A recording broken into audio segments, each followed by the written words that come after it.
Bonjour à tous. Eh bien, prenons un instant aujourd'hui pour lire et méditer un passage du livre du ciel de Luisa Piccarreta.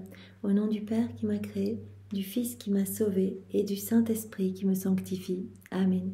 Jésus, je m'immerge en toi, dans ta divine volonté. Je m'unis à toi, je m'identifie à toi. Je me consume en toi, je fusionne ma volonté dans la tienne et je t'appelle dans mon cœur, je t'appelle dans ma vie pour que tu puisses prendre les commandes de mon existence jusqu'à mon dernier souffle. Je ne veux plus faire usage de ma volonté propre. Je ne veux plus t'offenser continuellement par des actes déconnectés de ton divin vouloir. Je veux que ce soit toi qui fasses tout en moi. Aussi, Seigneur, je te fais l'offrande de ma volonté humaine. Je viens la déposer au pied de ton trône et je te demande de t'en servir comme marchepied pour ta divine volonté.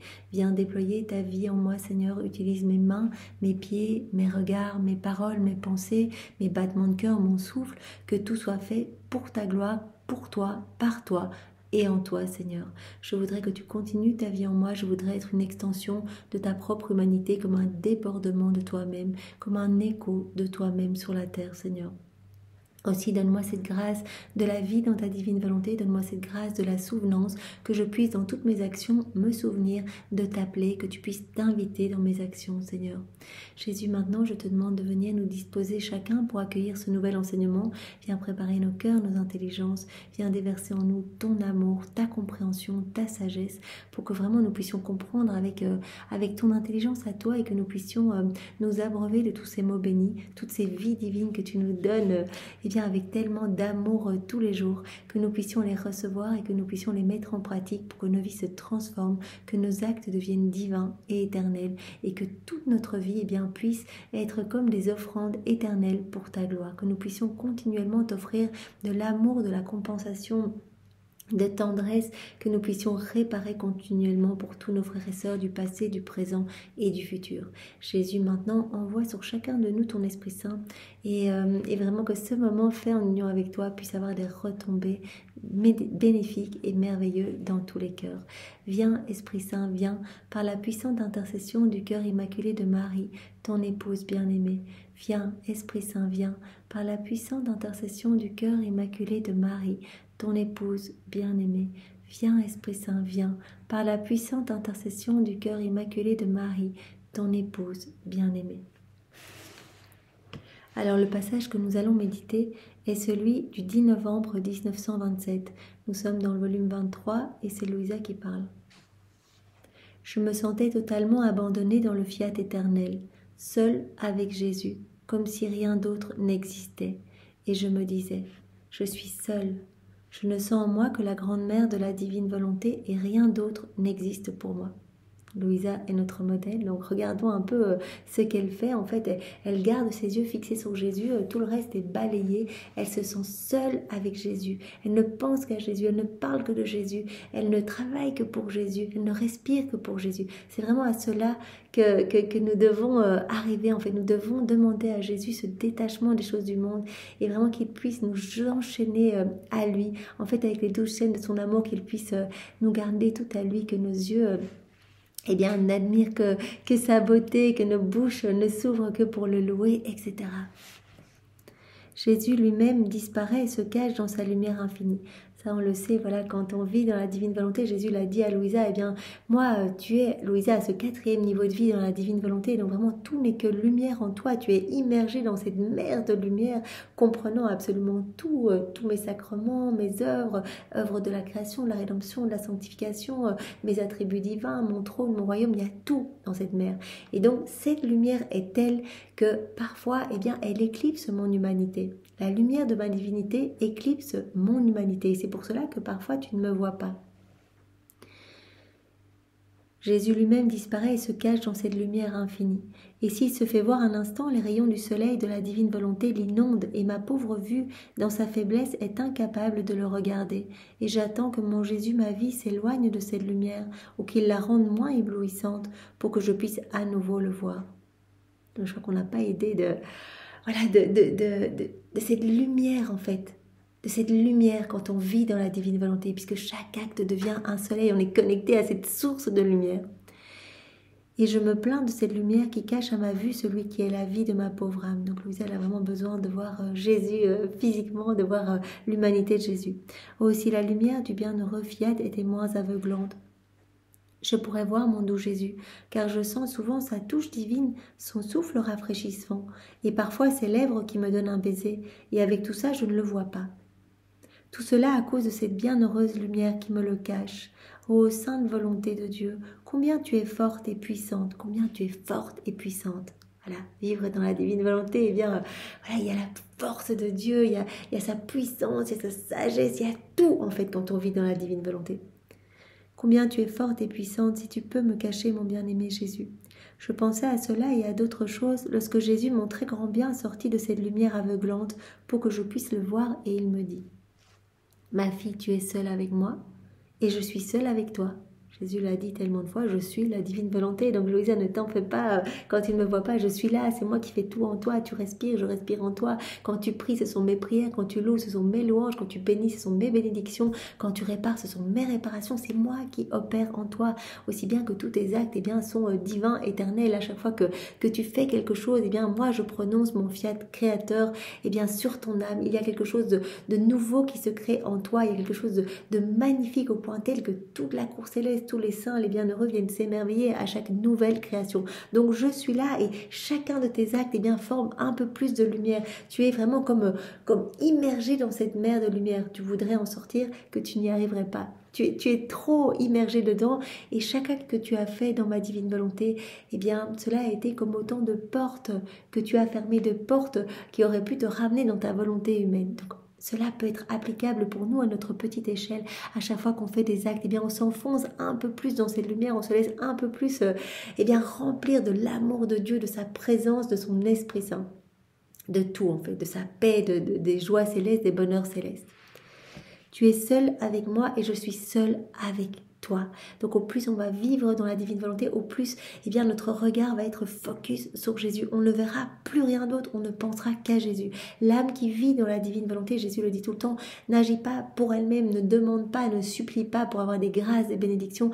Elle fait tout pour Jésus, puisque ses yeux ne sont que sur Jésus. Quand elle entend des choses déplaisantes, des choses offensantes pour Jésus, directement elle vient consoler Jésus, elle répare, elle refait ses actes dans la divine volonté. Elle les refait dans le sens où elle les plonge dans cette mer de lumière pour les transformer, pour vraiment n'offrir qu'amour à la Trinité. Quand elle entend des actes beaux, pieux, elle les refait également pour les sanctifier, pour les rendre divins, puisque les actes humains ne sont pas divins. Et donc elle reprend tous les actes de tous les saints de tous les temps et elle les rend divins en les plongeant dans la divine volonté. L'âme qui vit dans la divine volonté se fait la sentinelle de Jésus. Et Jésus a dit, je suis la sentinelle de ces âmes aussi, c'est-à-dire que je les protège, je viens protéger chacun de leurs actes, parce que ces actes sont tellement beaux, sont tellement source de lumière et de grâce pour le monde, que j'envoie des kyriels d'anges pour protéger ces actes et me les amener au pied de mon trône pour que je les garde en dépôt dans ma divine volonté. Ma fille, tu es seule avec moi et je suis seule avec toi. Et comme tu es seule avec moi, je me centralise entièrement en toi, car étant seule avec moi, je peux te remplir entièrement de moi-même. Voilà, nous, si on choisit de vivre dans nos volontés propres et de faire quelques actes dans la divine volonté, on ne pourra pas être complètement rempli de Jésus. Jésus dit, je veux la priorité, je veux l'exclusivité, je veux être tout seul dans les cœurs. Pour le moment, c'est pas le cas. Les âmes, vivent dans leur volonté propre et à chaque fois étouffent ma divine volonté, m'étouffe, je suis asphyxiée, je suis agonisant dans vos cœurs, je souffre de ne pas pouvoir vous donner tout ce que je voudrais vous donner. Mais l'âme qui s'offre complètement à moi, qui me dit, voilà Jésus, je te donne ma volonté, je te donne ma vie, je te donne mes yeux, je te donne mes mains, je te donne mes pieds, je te donne mon cœur, je te donne tout, investis-moi de ta présence, marque-moi du sceau de ton divin fiat, je suis à toi complètement et je m'abandonne entre tes mains, je te fais confiance, je prends tout comme un cadeau d'amour que tu me donnes, je prends tout vraiment comme un cadeau de prédilection, je prends tout comme venant de tes mains, je m'abandonne à toi. À ce moment-là, on est seul avec Jésus, on regarde Jésus, on s'offre à Jésus et il peut agir parce que lui ne va pas cohabiter avec le péché. Donc si on ne veut pas se détacher des petites choses du quotidien, une fois de temps en temps, on appelle Jésus et donc il commence un beau travail de lumière dans notre âme et puis on retombe dans nos volontés propres, on se dit si j'appelle Jésus, finalement cela prend du temps, je n'ai pas une réponse à mes problèmes, donc je vais reprendre un petit peu les choses en main, c'est-à-dire que on retombe dans nos volontés propres. C'est comme si, voilà, on disait à Jésus, non, c'est fini, tu n'as plus l'autorisation d'agir. Et donc à ce moment-là, en fait, en retombant dans nos volontés propres, on détricote ce beau travail de lumière et on remet des ténèbres, de la puanteur dans notre âme. On étouffe cette vie divine qui vraiment ne peut grandir que si elle est alimentée par des actes faits dans la divine volonté, que si elle est alimentée par des méditations, des vérités données par Jésus dans les livres du ciel, etc. Donc vraiment, c'est très important. Jésus dit, je ne peux pas cohabiter avec, voilà, être à moitié là. Je veux toute la place. Ma divine volonté, elle veut être souveraine, opérante, agissante. Alors garde tes yeux fixés sur moi. Sois seul avec moi. Concentre-toi sur moi. Et Marie l'a dit tellement de fois aussi à Louisa. Elle a dit, mais voilà, fais comme s'il n'y avait que toi et Jésus. Et ça, moi, ça m'a beaucoup aidé. Voilà, si quelqu'un te critique, c'est pas grave, tu ne dois plaire qu'à Jésus. Vraiment, il n'y a que Jésus qui compte. Lui, il sait ce que tu fais pour lui, comment tu l'aimes, etc. Si quelqu'un t'encense et te flatte, cela ne doit même pas t'impacter, cela ne doit même pas te réjouir. La sainte indifférence, parce que finalement, on ne doit plaire qu'à Jésus. Donc vraiment, balaye tout et imagine que tu es seul avec Jésus. Et tout ce qui t'est donné de vivre, eh bien, prends-le comme venant des mains même de Jésus. Un obstacle, des critiques, des jugements, imagine que c'est Jésus qui autorise cela, qui vient t'amener cela sur un plateau pour tester ta constance, ta persévérance dans l'amour, pour tester eh bien, si tu vas rester fidèle dans les situations plus difficiles. C'est Jésus qui va autoriser cela dans ta vie pour te faire grandir, pour décaper ton âme, pour la rendre plus malléable, pour te travailler. Ma fille, tu es seule avec moi et je suis seule avec toi. Donc nous, Louisa, elle est notre modèle. Donc on doit vraiment observer, elle est seule avec Jésus. Vraiment, demandons cette grâce du dépouillement de tout et que vraiment notre âme soit greffée dans le cœur de Jésus et que nous n'en sortions plus jamais. Et comme tu es seule avec moi, je me centralise entièrement en toi, car étant seule avec moi, je peux te remplir entièrement de moi-même. Voilà, Louisa, dépouillée de tout. Elle se laisse dépouiller par Jésus et donc Jésus peut opérer ce travail et peut la remplir entièrement de lui. Il n'y a pas un seul endroit en toi où je ne m'installe pas pour te transformer en moi et où la grâce extraordinaire n'entre pas naturellement. Donc Jésus peut donner à l'âme qui s'abandonne. On ne s'abandonne pas, on met des réticences, on retourne dans nos volontés propres. Jésus ne peut pas donner.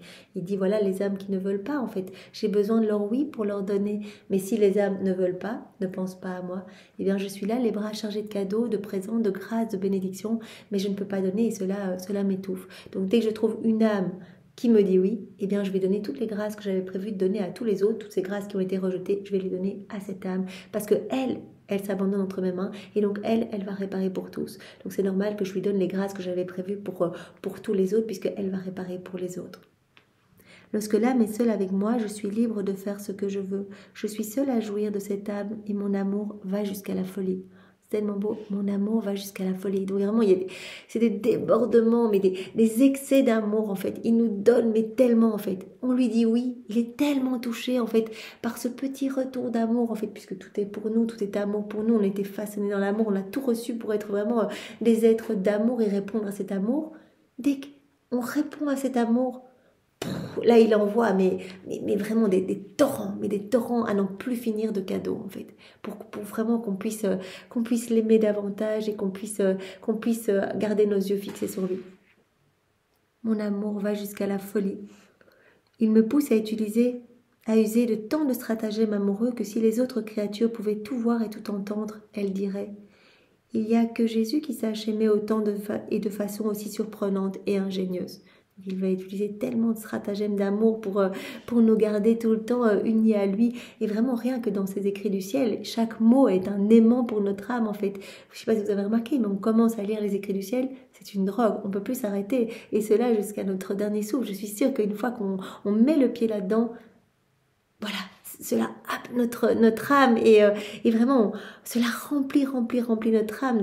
On sent la lumière couler, on sent la vie divine croître en nous et vraiment on sent notre vie se transformer. Donc il use de stratagèmes amoureux pour nous séduire, pour vraiment que nous puissions penser à lui, que nous puissions l'appeler dans nos actions.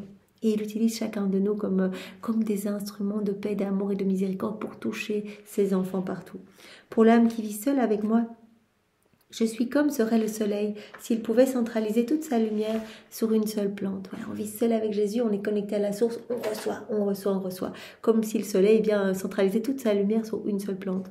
Cette plante recevrait en elle toute la vie du soleil et jouirait de tous ses effets, alors que les autres plantes ne recevraient qu'un seul effet, ce qui suffit à la nature de la plante.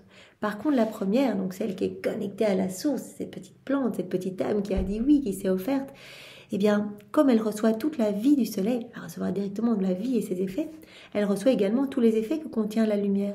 C'est cela que je fais. Je centralise toute ma vie dans l'âme qui vit, dans la divine volonté, dans l'âme qui s'offre à moi. Il nous donne sa vie. Vous imaginez? Et on fait grandir cette vie en accueillant de nouveaux enseignements, en recevant, en faisant des actes en union avec lui, etc. Je centralise toute ma vie dans cette âme. Jésus nous donne tout. Il ne vient pas nous donner partiellement. La divine volonté contient absolument tout. Et il n'y a rien en moi dont elle ne puisse jouir. L'âme qui vit dans la divine volonté, retourne à cette place initiale qu'avait Adam. Elle devient propriétaire de tout, dépositaire de tout le royaume. Jésus le dit, il n'y a pas de tes petites choses et mes petites choses. Tout est mis en commun. Donc vous imaginez, on arrive avec nos misères, on est rien du tout. Donc on arrive avec nos petites gouttes noires dans cet océan de lumière et Jésus dit, tout cet océan t'appartient. Tout est pour toi. C'est vraiment magnifique. Quant à la créature qui n'est pas seule avec moi, l'âme qui vit dans sa volonté propre, qui ne veut pas laisser toute la place à Jésus, comme je ne peux pas centraliser ma vie en elle, elle est sans lumière. Elle ressent le poids de la ténèbre et son être est divisé en autant de parties qui la divisent. Ainsi, l'âme qui aime la terre va se sentir divisée avec la terre.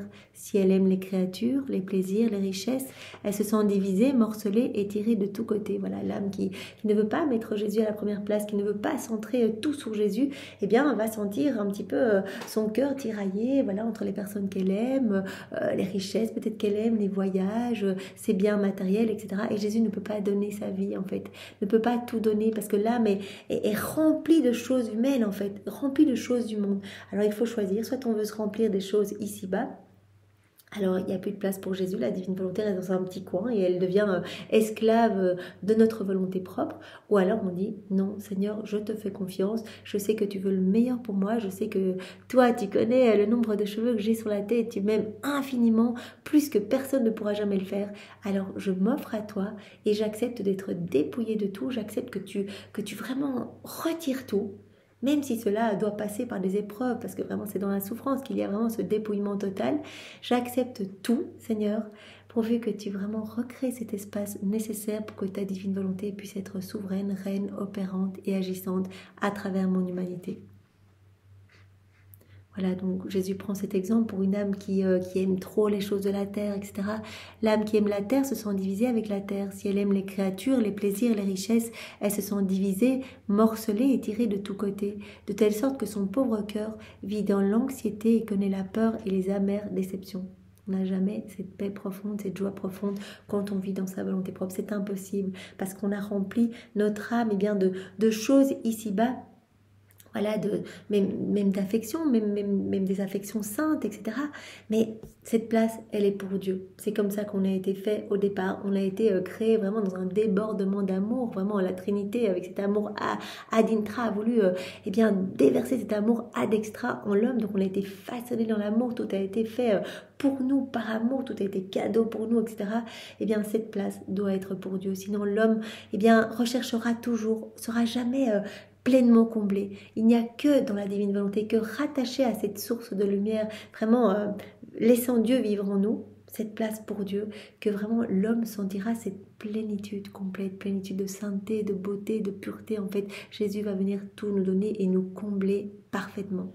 Même s'il y a des obstacles, cela sera vécu dans la force et vraiment dans une joie. En fait, on ne doit pas rechercher les souffrances, mais si elles se présentent, Jésus en fait vient porter cette croix avec nous et vraiment nous sentons vraiment que c'est Jésus qui continue sa vie en nous. C'est tout le contraire pour l'âme qui vit seule avec moi. Donc Jésus nous appelle vraiment à vivre dans cette solitude avec lui.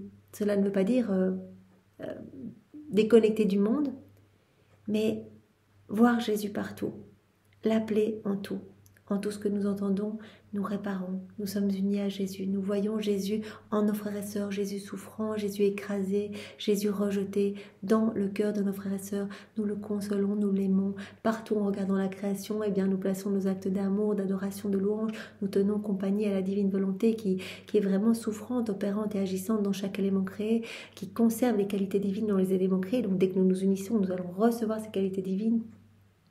Nous pouvons également, dans les sacrements, tenir compagnie à la divine volonté, à l'Esprit Saint qui gémit de solitude dans chaque sacrement. Ça, c'était un très bel enseignement que Jésus nous avait donné. Et vraiment, il nous invite à aller donner de l'amour à l'Esprit Saint, à accompagner la divine volonté dans les sacrements et également à l'accompagner, lui, Jésus, tout au long de sa vie, dans l'œuvre de la rédemption, accompagner sa maman, à lui tenir compagnie, puisque ses actes sont suspendus. Tout ce qu'il a fait est toujours en acte de se donner. Donc vraiment, ses actes sont éternels, infinis. Il continue à vivre cette passion éternelle.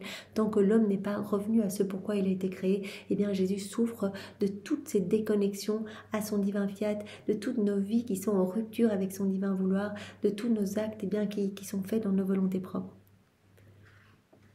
Donc Jésus nous appelle vraiment à rester fixés sur lui. D'ailleurs, il nous l'a dit tellement de fois, quand vous êtes fixés à moi, quand vous êtes vraiment en moi, dans ma divine volonté, les forces des ténèbres n'ont plus d'emprise pour vous, sur vous. Donc vraiment, les démons vont essayer un petit peu de, comme si vous étiez dans une barque avec moi, accrochés à moi, les démons vont essayer un petit peu de bouger la barque pour que votre regard ne soit plus sur moi et qu'il regarde bien ce qui se passe et que vous preniez peur. Mais ils ne pourront jamais attaquer votre âme en fait. Ils ne pourront plus venir dans vos pensées tant que vous restez sur moi. Eh bien, rien ne pourra vous arriver. Vous êtes comme dans l'enceinte du royaume de ma divine volonté. Et les murs sont tellement hauts, sont des murs de lumière, que vraiment, il y a tellement de lumière qui émane de ma divine volonté que les forces obscures sont éclipsées. En fait, les démons ne supportent pas la divine volonté et sont vraiment contraints à s'éloigner. Donc, tant qu'on reste seul avec Jésus, fixé sur Jésus, qu'on ne rechute pas dans nos volontés propres, qu'on ne chute pas dans les choses du monde, eh bien, on est vraiment protégé. Jésus se fait notre sentinelle et vraiment, il nous enchaîne à lui en fait et nous devenons de plus en plus semblables à lui. Il nous fait grandir vraiment dans cette ressemblance avec lui. Après quoi, je continuais ma ronde dans la divine volonté et arrivé en Éden, je glorifiais mon Créateur dans l'acte d'insuffler la vie dans le corps de mon premier père, Adam, par son souffle tout-puissant. Et mon aimable Jésus se manifestant en moi me dit. Donc Louisa, voilà, elle fait ses rondes comme d'habitude et vraiment c'est un modèle pour nous de regarder comment Louisa fait ses rondes puisque c'est Jésus qui lui a directement tout appris. Et donc vraiment, elle fait ses rondes et donc elle va en Éden et elle est là au moment où la Trinité souffle la vie et donne la vie à Adam. Ma fille, avec quel ordre et quelle harmonie l'homme a été créé. Adam a été fait par nous, roi de la création, et à titre de roi, il avait la suprématie sur toute chose. On le sait, voilà, Adam, chef-d'œuvre de la création, dès le départ, il avait tout, il était dans ce lien d'amour avec la Trinité, toute la création lui obéissait, chaque élément créé venait comme se prosterner à ses pieds, s'il avait trop chaud, eh bien, probablement que le vent venait lui caresser le visage, le rafraîchir, s'il avait un petit peu froid, le soleil intensifiait sa chaleur, s'il avait envie d'entendre des chants d'oiseaux, tous les oiseaux vraiment se réunissaient autour de lui pour lui chanter les plus belles harmonies, etc. Donc vraiment, il était le roi de la création. Il avait la suprématie sur toute chose. Et s'il n'avait pas rejeté notre fiat, dont il possédait l'unité, donc il possédait vraiment l'unité du fiat, il était dans cette unité en lien avec chaque chose créée, il aurait durant toute sa vie rempli toute chose de ses actes. Donc s'il n'avait pas chuté, eh bien, il aurait continué à investir tout de sa lumière et de ses actes en fait. À titre de roi et de propriétaire, toute chose devait de droit subir son action et être revêtue de sa lumière. Tout ce qu'il faisait, eh bien, constituait des soleils, et ces soleils, resplendissaient sur tous les éléments de la création. Car chacune de ces actions était un soleil surpassant l'autre en beauté. Il était censé former la couronne de toute la création. Il n'aurait pas été un vrai roi s'il n'avait pas connu chacun de ses royaumes et s'il n'avait pas eu le droit de placer ses actes dans toutes les choses que nous avions créées. Il en était comme d'une personne propriétaire d'une terre et qui à ce titre a le droit de la parcourir, d'y planter des fleurs, des plantes et des arbres. Donc il était propriétaire de tout, tout lui appartenait et il faisait resplendir cette lumière divine qui jaillissait de sa personne à chacune de ses actions, à chacun de ses mouvements, à chacune de ses paroles, à chacune de ses pensées. Voilà, il y avait tout le temps de la lumière qui sortait, cette lumière investissait toutes les choses créées. Donc vraiment, il possédait vraiment l'unité de la divine volonté. Voilà, bref, il pouvait faire ce qu'il voulait, donc de chaque élément créé. Avec le pouvoir de notre divin fiat, il faisait ce qu'il voulait. Il se plaçait lui-même dans toutes les choses créées lorsqu'il parlait, aimait, adorait et agissait, savoir raisonner dans toute la création. Voilà ce que Jésus a montré à Louisa quand elle fait des rondes. Eh bien, voilà, elle prie, elle loue, elle bénit. Et en fait, tout ce qu'elle fait se répercute bien comme un écho dans toute la création, partout, sur la terre et dans le ciel. Voilà, tous les bienheureux répètent, etc. Donc, puisque tout est dans cette unité, tout est vraiment voilà, dans cet acte unique, éternel, cet acte incessant, cet acte premier d'amour. Donc toute la création était investie de son amour quand il parlait, quand il priait, quand il louait, quand il bénissait, etc. De son adoration et de son action. La divinité ressentait ainsi l'amour, l'adoration et l'œuvre de son premier fils dans toutes ses œuvres. Or, toute l'œuvre d'Adam serait restée dans toute la création comme un premier modèle pour tous ses descendants. Il aurait modelé tous les actes à la lumière des siens qu'il aurait, à titre de premier père, laissé en héritage. Donc si Adam était resté dans la divine volonté, il aurait été un modèle, ça aurait été lui le modèle en fait. Et donc il aurait laissé en héritage voilà, tous ces actes faits, divins, éternels, infinis, il aurait tout laissé en héritage à sa postérité, qui aurait eu non seulement son modèle, mais aussi la possession de tous ces actes. Quelle n'aurait pas été notre gloire et la sienne en voyant l'œuvre de notre cher Fils, notre précieux trésor. Moi, je suis chaque fois touchée voilà, quand Jésus dit voilà, qu'Adam était son précieux joyau, son précieux trésor, vraiment son chef-d'œuvre en fait, que tout a été fait pour lui. Et vraiment, nous sommes tous appelés à reprendre cette place. Donc vraiment, on voit tout cet amour de Dieu pour nous, en fait, qui veut tout nous donner et nous revêtir de ce vêtement royal. Quelle n'aurait pas été notre gloire et la sienne en voyant l'œuvre de notre cher Fils, notre précieux trésor, né de notre amour, fusionné avec nos œuvres, en fait, voilà, qui était dans cette unité avec toute la création. Quel bonheur pour lui et pour nous. Eh bien, si tel était notre plan, notre dessein en créant toute la création et ce précieux joyau qu'était l'homme, n'est-il pas juste, même si Adam a commencé et n'a pas terminé, et terminé même dans le malheur et la confusion, parce qu'il a rejeté notre divine volonté, qui lui servait d'acte premier et le faisait œuvrer dans les œuvres du Créateur, n'est-il pas juste que nous ayons ce même plan, ce même dessein pour ses descendants? Si c'était le plan, qu'ils soient dans cette unité, qu'ils soient bien, qu'ils soient heureux, qu'ils soient dans cette réciprocité d'amour, qu'ils reçoivent tout continuellement, qu'ils soient beaux, qu'il y ait vraiment à chacun de ces actes des soleils, que vraiment cette lumière se répercute dans toutes les choses créées, partent en écho, que vraiment... si c'était le plan pour Adam, bien sûr, c'est encore le plan pour tous ses descendants, pour nous. Alors il a fallu le temps, Jésus est venu pour nous reconquérir ce royaume qu'Adam avait perdu au prix de tellement de souffrances, nous le savons, toutes ces souffrances que sa divinité a imposées à son humanité, ces souffrances internes, dans ses fibres les plus internes, pour nous reconnecter à la divine volonté. Mais donc c'est le plan de Dieu, et donc le fiat de la sanctification, cette vie dans la divine volonté, est vraiment le couronnement, le parachèvement, l'aboutissement de ce qui a été prévu du fiat de la création et du fiat de la rédemption. C'est pourquoi je t'appelle au milieu de mes œuvres, dans toute la création, pour former le modèle, puisque Adam n'a pas pu être ce modèle. Il aurait dû être le modèle pour tous les hommes qui auraient pu recevoir tous les actes d'Adam, etc., le prendre vraiment, l'imiter, etc. Comme Adam n'a pas pu être ce modèle, Jésus dit, comme c'est toi qui remplaces Adam, tu es la première nouvelle-née de ma divine volonté, c'est toi qui vas vraiment venir prendre le relais à la suite d'Adam, comme si Adam n'avait pas chuté, c'est toi qui vas le remplacer, c'est toi qui vas être ce modèle.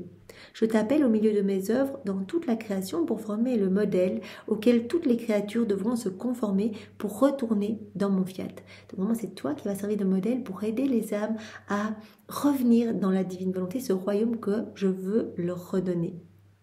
Si tu connaissais ma joie lorsque je te vois faire tienne ma divine volonté, vouloir animer la lumière du soleil pour dire que tu m'aimes et me demander mon royaume. Cette joie, Louisa, quand tu fais tes rondes et que tu viens placer ta voix, prêter ta voix aux éléments créés, quand tu viens placer tes je t'aime, je t'adore, je te loue, je te bénis, et me demander que vienne s'établir mon royaume. Mais quelle joie pour la Trinité, cela résonne partout, c'est magnifique. Lorsque tu veux prêter ta voix à la rapidité du vent, au murmure de la mer, aux fleurs, à l'étendue du ciel, au chant des oiseaux, pour que tous me disent qu'ils m'aiment, qu'ils m'adorent et que vous voulez le royaume du divin fiat, je suis si heureux que je ressens à nouveau les premières joies, le premier amour de mon précieux joyau. Vraiment, la Trinité ressent à nouveau toutes ces joies, vraiment que la Trinité recevait avec Adam, en fait, quand il était vraiment dans son état d'innocence, qui était pleinement dans la divine volonté, laissant cette vie divine, jaillir de lui en lumière partout. Je ressens à nouveau les premières joies, le premier amour de mon précieux joyau, et que je suis portée à tout mettre de côté, à tout oublier, afin que tout revienne comme nous l'avions établi en premier. Quand je te vois faire ces ronds-là, je ressens cette même joie que j'avais pour Adam. Nous ressentons la Trinité, cette même joie que quand Adam agissait, que quand Adam était vraiment dans cette unité avec la création, et nous sommes portés à vraiment tout oublier, en fait, à oublier cette chute, à oublier toutes ces offenses, à oublier tous ces vides de gloire, d'amour, tout ce que les hommes n'ont pas donné, etc. À tout oublier afin que tout revienne comme nous l'avions établi en premier. Donc vraiment à cet ordre initial au moment de la création. Aussi sois attentive, ma fille, car trop de choses sont en jeu. Tu dois savoir que le tout premier modèle dans la création était l'être suprême. C'est Dieu en fait. Adam, il devait être à l'image et à la ressemblance de Dieu. Il devait se formater complètement, être connecté à la source, être formaté complètement à Dieu. Donc l'être suprême sur qui l'homme devait modeler tous ses actes avec son créateur. Le second modèle donc devait être Adam, sur qui tous ses descendants étaient censés se modeler. Adam donc a quitté la divine volonté, donc ce n'est plus lui le modèle. Mais comme Adam s'est soustrait à ma volonté, il n'avait plus d'unité avec le créateur et les matériaux pour le prendre comme modèle lui faisaient défaut. Pauvre Adam, comment pouvait-il former des modèles à la ressemblance divine s'il ne possédait plus cette volonté qui lui donnait l'aptitude et tous les matériaux nécessaires à la formation de modèles à la ressemblance de Dieu? Adam n'avait plus la divine volonté, donc il ne pouvait plus être un modèle, c'est pas possible. Ses actes n'étaient plus du tout des soleils, il n'était plus en connexion avec toute la création, etc. C'est comme s'il n'avait plus le matériel de base pour être un modèle. Il n'avait plus le matériel, les matériaux nécessaires à la formation de modèles à la ressemblance de Dieu. En rejetant le divin fiat, il rejetait le pouvoir qui permet de faire toutes choses et qui sait comment faire toutes choses. Il ne savait plus comment faire en fait. Quand il a quitté la divine volonté, il est devenu comme aveugle, sourd. Alors il se rendait bien compte que c'était plus la même chose qu'avant. Avant, tout ce qu'il faisait devenait lumière. Il était vraiment avec cette vie divine jaillissante de lui. Il se rendait bien compte que quand il a quitté la divine volonté, il essayait de faire du bien. Cela faisait une toute petite lumière avec un tout petit impact, etc. Mais il n'avait plus ce pouvoir permettant de faire toutes choses et vraiment permettant vraiment d'être modèle en fait. Ce qui est arrivé à Adam est semblable à ce qui t'arriverait à toi si tu n'avais ni papier, ni plume, ni encre pour écrire. Voilà, tu n'aurais pas le matériel pour faire ta mission. Bien, Adam, n'ayant plus la divine volonté, ne pouvait plus être le modèle. Si cela te manquait, tu seras incapable d'écrire un seul mot. C'est ainsi qu'il a été impossible de former les modèles de la divine étampe. Le troisième modèle doit être fait par celle qui doit faire revenir le royaume de ma volonté. Donc, premier modèle, Dieu. Deuxième modèle, Adam, qui devait se modeler à Dieu et être un modèle pour les hommes. Alors, malheureusement, quand il a quitté la divine volonté, il n'a plus pu garder ce rôle de modèle. Et donc, c'est Louisa qui est le troisième modèle, en fait, qui vient remplacer Adam. Le troisième modèle doit être fait par celle qui doit faire revenir le royaume de ma volonté. Tu as donc une tâche importante, Louisa, car à tes modèles vont se conformer tous les autres. Donc c'est vraiment important. Au modèle de Louisa, des vies vont se transformer. Sur le modèle de Louisa, des âmes vont pouvoir comprendre ce qu'est la vie dans la divine volonté, faire des rondes, prier, louer, bénir, vraiment en union avec Jésus. Et donc des vies vont devenir des vies divines, en fait. Aussi, dans tous tes actes, fais circuler la vie de ma divine volonté, afin qu'elle puisse te procurer tous les éléments essentiels. Donc, reste bien dans ma divine volonté pour être ce modèle. Il le dit à Louisa, puisque Adam, en quittant la divine volonté, n'a plus les matériaux nécessaires pour être le modèle, pour vraiment former les modèles à la ressemblance de Dieu. Fais circuler la vie de ma divine volonté afin qu'elle puisse te procurer tous les éléments essentiels et ainsi tout ira bien. Et ton Jésus sera avec toi pour que soient bien exécutés tes divins modèles. Donc vraiment, Louisa, sois le modèle pour les générations à venir. C'est toi qui as cette mission importante de former le royaume de ma divine volonté. Mais vraiment, tout ce que je te demande, c'est de rester concentré sur moi, vraiment les regards fixés sur moi, de rester ton âme greffée à la mienne, que nous soyons seuls. Voilà, comme elle le disait au début, je suis seule avec toi, Jésus, je suis dans ta lumière. Et donc, en étant seule avec moi, Louisa, je vais pouvoir continuer à te façonner, à te travailler pour que tu sois un bon modèle pour toutes les générations qui vont suivre.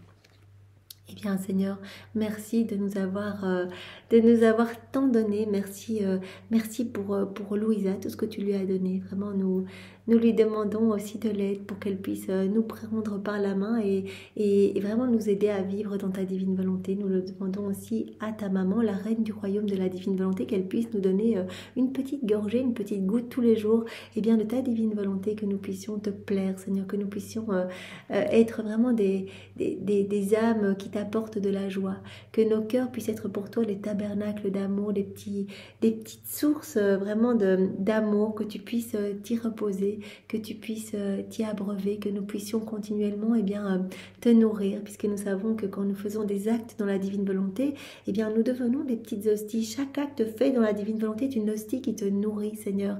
Alors nous voulons te nourrir, nous voulons t'abreuver, nous voulons penser toutes tes plaies, nous voulons te consoler, nous voulons continuellement t'amener l'acte opposé aux offenses qui se font, qui se sont faites et qui se feront. Nous voulons continuellement t'offrir de l'amour, de l'adoration, des louanges, des bénédictions à chacun de nos battements de cœur, à chacun de nos battements de cils, à tous nos mouvements conscients et inconscients. Reçois par chacun d'eux adoration, louange et bénédiction au nom de tous. Et nous te demandons à chacun d'eux que vienne s'établir sur la terre ton royaume et que tu puisses être reconnu de tous, aimé de tous, adoré de tous, que tu reprennes ta place d'honneur ici-bas, Seigneur, et que tu puisses être heureux au milieu de tes enfants, que plus aucune âme ne se perde, Seigneur. C'est vraiment ce que nous souhaitons. Merci, Seigneur, pour tout. Et vraiment, merci avec tes propres remerciements. Au nom du Père et du Fils et du Saint-Esprit. Amen. Soyez tous bénis. Au revoir.